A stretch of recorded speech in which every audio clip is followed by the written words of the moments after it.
Aí tem um cara fala assim, ó, Caio, me ajude, meu filho tem 24 anos e está confuso com a teologia da predestinação. Como posso responder a ele pela palavra e ajudá-lo? Olha a afirmação que ele me fez, 2 pontos. Se temos livre-arbítrio, a soberania de Deus sobre nós não é real.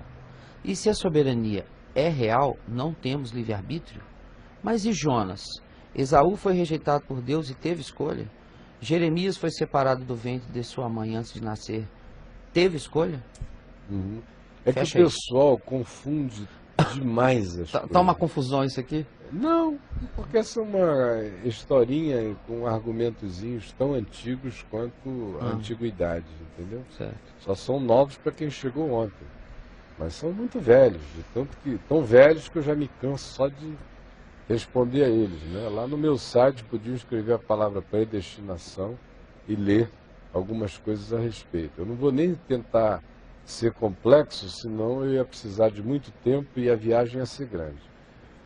Mas simplificando, uma hipersimplificação, Rapidinho. o pessoal não sabe o que é a soberania de Deus.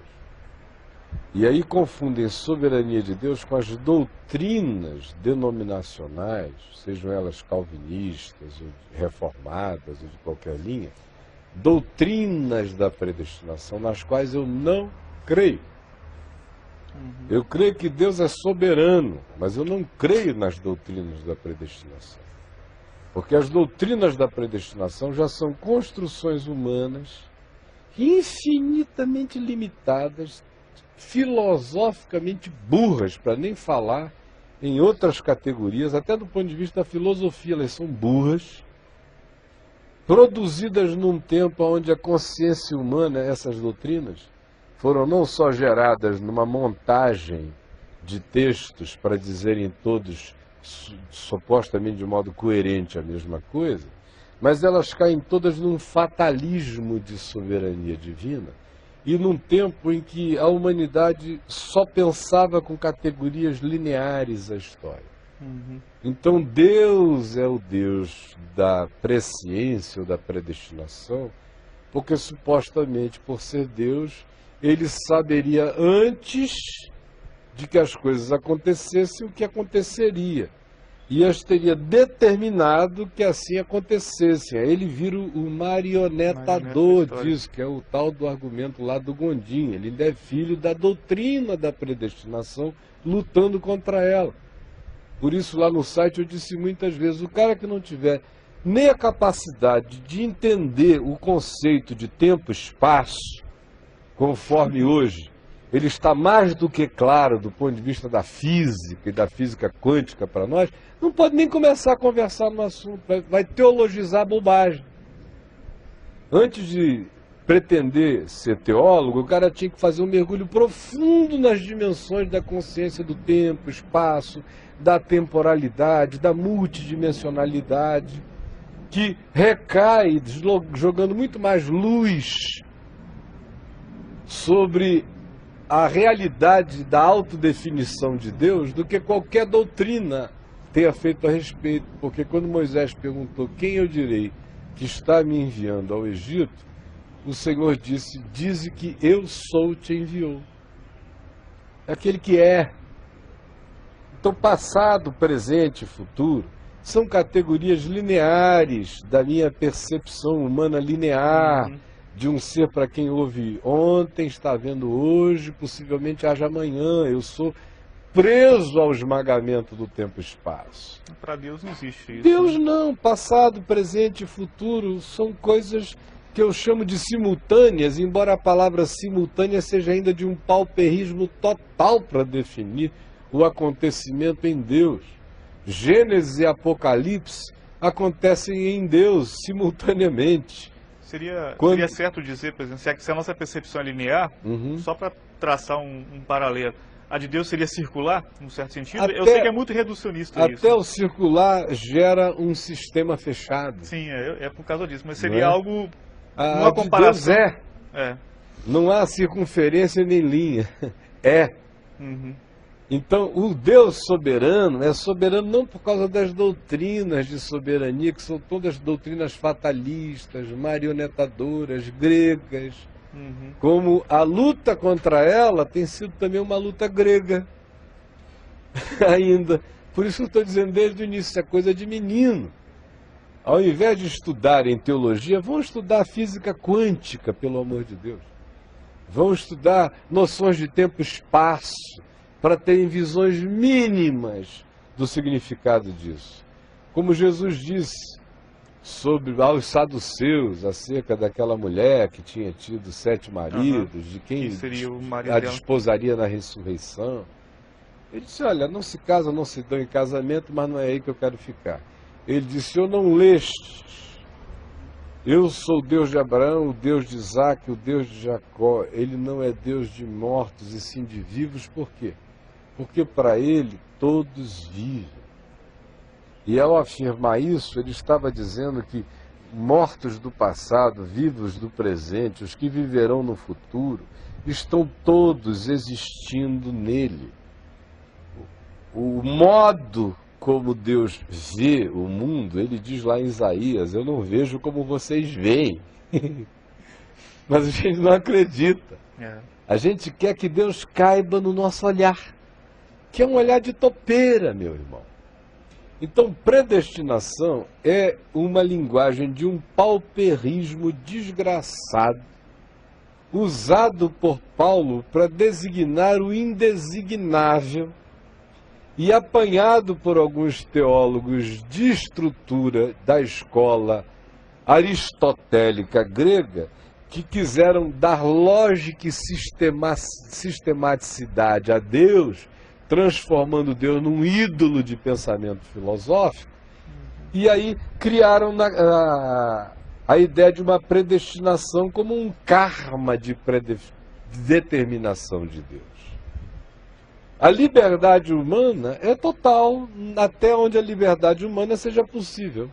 Porque todos nós sabemos que a nossa liberdade é infinitamente condicionada e não é por Deus. É condicionada por nós mesmos, pelo meio ambiente, pelas nossas trocas, pela cultura, pelo DNA, pelas nossas percepções equivocadas, pelos nossos traumas psicológicos, pela relatividade das nossas interpretações, por 1 milhão de coisas. Nós somos absolutamente escravos na nossa liberdade. E não nos causa crise saber que somos condicionados por causa disso. Não, ninguém fica dando um tiro na cabeça. Não é? Agora, só um burro não entende que nós somos totalmente relativos no exercício da nossa liberdade, da nossa visão, da nossa interpretação. Por isso Jesus disse, não julgueis para que não sejais julgados, porque vocês não veem nada, não enxergam coisa alguma. Bem-aventurados os que não viram e creram, porque coitados dos que pensaram que viram, não viram nada. Eu sou salvo na minha inteligente burrice, que é admitir a minha incapacidade de vislumbrar para além de mim, por mais que eu veja longe, a certeza de que o olhar de Deus transcende a tudo o que se possa imaginar. E as variáveis das combinações entre a liberdade humana, a interferência de Deus sutil nos processos, quando ele interfere mais, a fenomenologia da natureza, que o nome já diz, é natureza porque é natural, obedece a fenômenos naturais. Aí esses fenômenos naturais acontecem naturalmente, tanto quanto às vezes são produzidos pelo homem.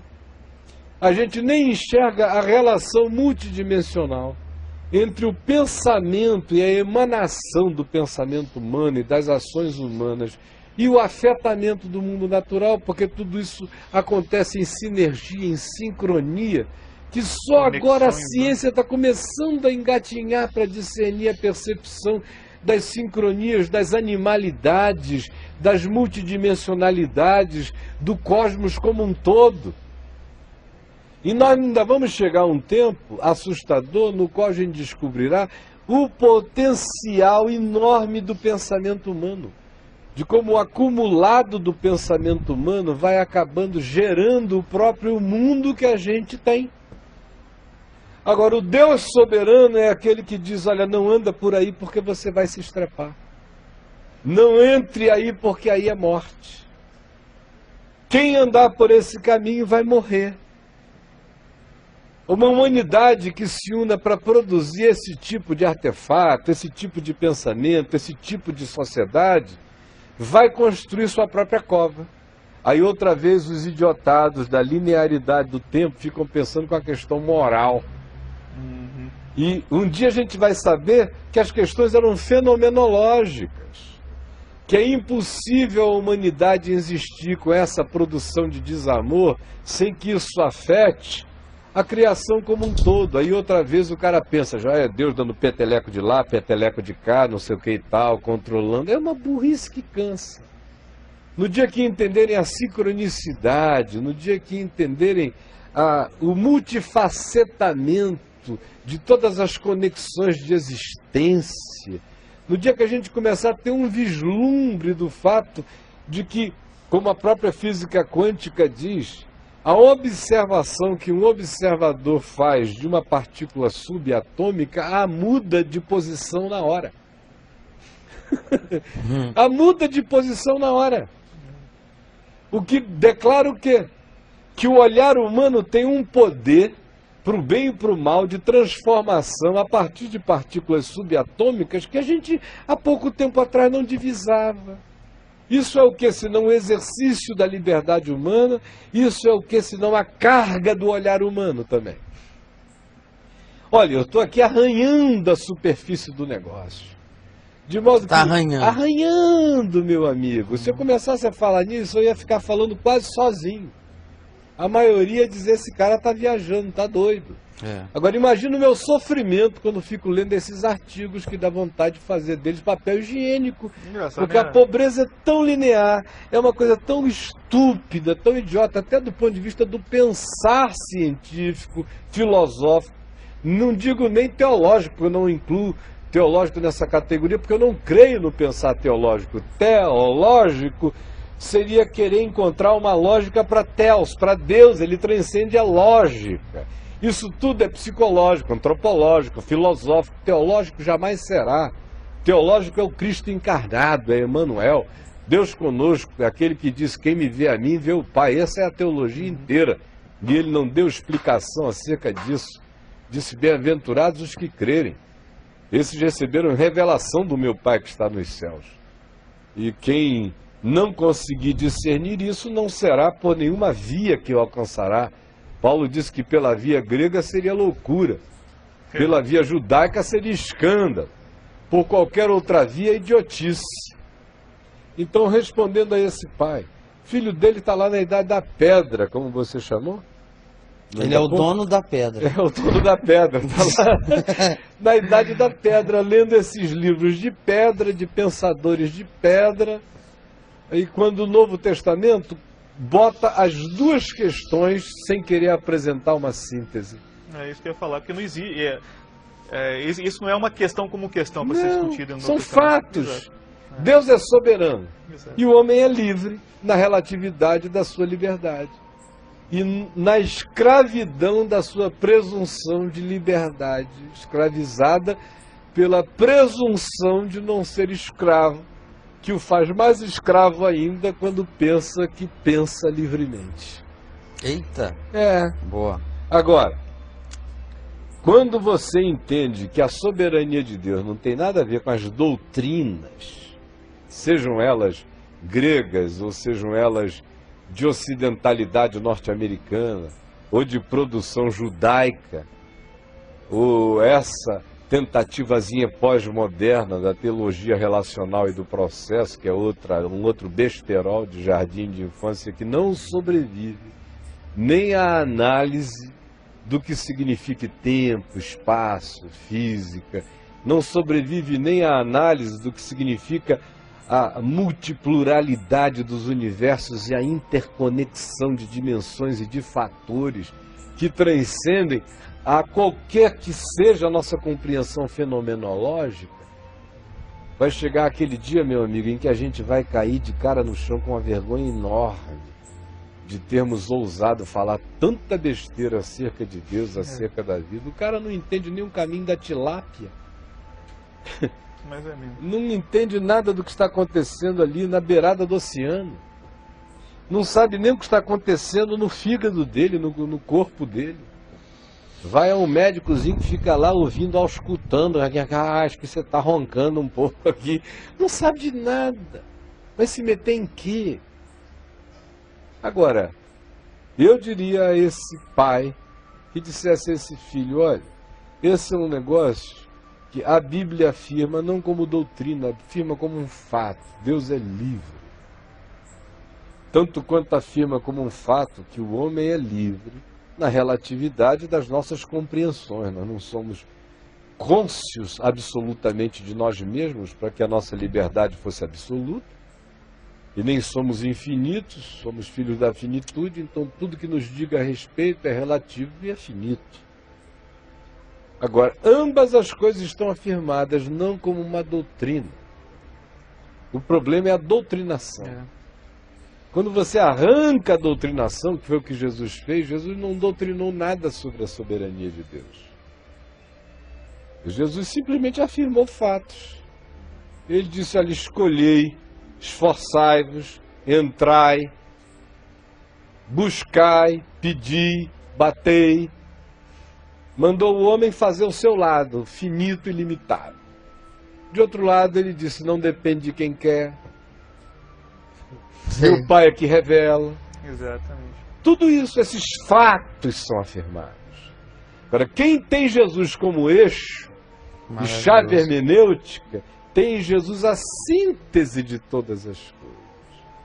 E não anda nessas escolinhas duais, dicótomas, nem tolas, nem gregas, nem antigregas. Fica em Jesus, que para embolar mais a cabeça de quem pensa com a cabeça e não discerne com o coração pela fé, é o Cordeiro de Deus, imolado antes da criação de todas as coisas. Isso foi a questão que mais descansou meu coração depois que eu fiz teologia, sinceramente. Depois que a teologia te angustiou, né? Exatamente. Para mim, eu nunca tive muita afeição com a dogmática. Para mim, sempre o lado mais ministerial foi o que mais me chamou a atenção. E muito menos com a sistemática. Exato. Então, quando isso chegou no meu coração, isso pacificou toda e qualquer angústia. Para mim, quem entende que Jesus é a chave hermenêutica, entende que nele habita corporalmente toda a plenitude da divindade e entende que nele habitam todos os tesouros da sabedoria e do conhecimento. Então eu vejo, por exemplo, esses filmes aí do History Channel sobre o universo, alguns lindos, especialmente essa versão nova em HD, imagens maravilhosas sobre fenômenos cósmicos lindos. Eu assisto adorando a Deus, sabendo que em Jesus habita tudo isso. Tudo isso. Que o Deus que é amor, nele explodem estrelas, surgem buracos negros, que tem pulsares, buracos de minhoca, tudo nele. Deus se diverte quando ele vê a aurora boreal. Pelo amor de Deus. E lá o livro de Provérbios diz que a sabedoria cantava alegremente enquanto todas as coisas eram criadas. Precisa voltar essa singeleza, né, cara? Mas o pessoal fica querendo ser discípulo de Aristóteles até contra Aristóteles, aí entram nessa porcaria de um pensamento de pigmeu, de mucuí. De uma coisinha mínima que dá tristeza. E aí eu, às vezes, perco a paciência aqui, né? Quando eu não quero. Mas eu fico com pena de quem fica nessas igrejas cheias de doutrina. Porque a doutrina só serve para criar exclusões da revelação. Então o cara abraça a doutrina do livre-arbítrio. Aí o homem é livre, todo responsável. O homem é livre e responsável. Mas aí já cria uma antítese. Se o homem é livre e responsável, Deus não é soberano. Como não? Se Deus é que está dizendo você é livre e responsável, o pecado jaz à porta, aqui a ti cumpre dominá-lo, e a consequência dele é a morte. Agora o cara, para achar que Deus é soberano, tem que pensar que ele fica daqui manipulando, marionetando. Ele só fala, meu irmão. E se eu obedecer, eu ando no caminho da vida. Se eu não obedecer, eu me esbagaço nos fatos da existência. É simples assim. E as conexões do que a gente emana e produz estão para além do que os tolinhos conseguiram perceber até agora. Uma leitura de Oséias 4, despaganizada, exatamente, nos ajuda a ver a conexão entre a produção humana e a natureza. É que nós nos alienamos tanto da natureza que achamos que a gente anda sobre a natureza sem contato, que o nosso ódio não vaza para toda a criação, ou que o nosso amor não abre flores, ou que nós estejamos vivendo nesse mundo sem outras dimensões participando o tempo todo da fenomenologia. Ou que o próprio processo natural não aconteça como o processo natural, independentemente de carregar um elemento moral. Um dos problemas também desse pessoalzinho todo que eu vejo aí tentando pensar sem conseguir pensar, é que eles nunca se livram da interpretação moral das coisas. Então o tsunami é interpretado moralmente. Um terremoto é interpretado moralmente. A morte de 20 e tantas mil pessoas é interpretada moralmente. Tudo é moralmente em relação a Deus. Eles querem uma moral. São os moralistas judiciosos em relação até a Deus. O olhar deles da vida só ganha sentido se for um sentido moral. E Deus é a moral. Ah, totalmente, ele é Deus. A moral é para bagaça da média. Para mim, eu não sou nem chamado para ser um ser moral, eu sou chamado para ser um ser ético. Ético segundo o que seja vida, para valorizar a vida. Se eu ando segundo o caminho da vida, conforme o Deus da vida, eu sou um ser ético. Eu estou trabalhando por aquilo que é o telhado da vida. Mas não da moral. Jesus viveu contra a moral de vez em quando. Pela moral, ele teria entrado na média. Ele teria sido politicamente correto para agradar a todos. Pela moral, pelo amor de Deus, nós não teríamos tido nenhuma revolução da vida na história. Os profetas eram seres morais? Bota o Isaías andando nu 2 anos por aí, isso pode ser chamado de uma mensagem moral? Um Oséias casando com uma puta em nome de Deus é uma recomendação moral? Não entenderam nada. Então, meu querido, a palavra a esse paizinho é: peça ao filho dele, se ele quiser me dar essa chance, de ir lá no meu site, começar a ler, procurar artigos, em cartas, não apenas nos títulos, mas se ele escrever naquela parte que diz na pesquisa mais refinada, pesquisa avançada, nos textos, escrever as palavras liberdade, escrever a palavra moral, predestinação, né? Nem tanto, porque eu quase não a uso. Eu não gosto tanto dessa palavra, ela ficou tão abrucutuzada, tão diminuída, etimologicamente falando, ante a compreensão da percepção das coisas, que eu quase não a uso. Mas usar liberdade, qual foi outra que você mencionou? A própria palavra moral, né? A moral, ou usar a expressão tempo, espaço. Ele vai começar a entrar num outro mundo de compreensão. Se ele leu Sem Barganhas, isso já vai elucidar muita coisa para ele. Né? Agora, o pessoal fica me perguntando: escuta, você leu algum livro onde tenha isso? Infelizmente não. Eu gostaria que tivesse um livro para eu indicar. Até os meus livros, eu nunca me dediquei a escrever nada exaustivamente sobre o assunto, porque minha obstinação evangelizadora de levar Jesus e a cruz para o centro do coração das pessoas não me permite ficar com essas divagações que são úteis aqui e ali, mas estão longe de serem de importância essencial para quem tem fé.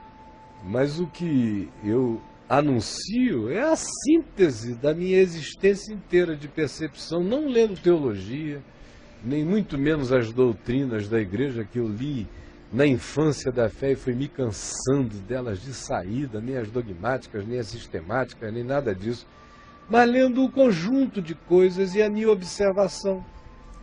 desrelacionada das coisas, fazendo a minha própria síntese em Jesus, fazendo a minha síntese no Evangelho. Quem tem Jesus, como essa chave hermenêutica, querido, vai fazendo uma síntese que só vai crescendo, crescendo, crescendo e aumentando a sua compreensão, o seu entendimento, até para você compreender cada vez mais que você compreende pela fé aquilo que excede ao próprio entendimento.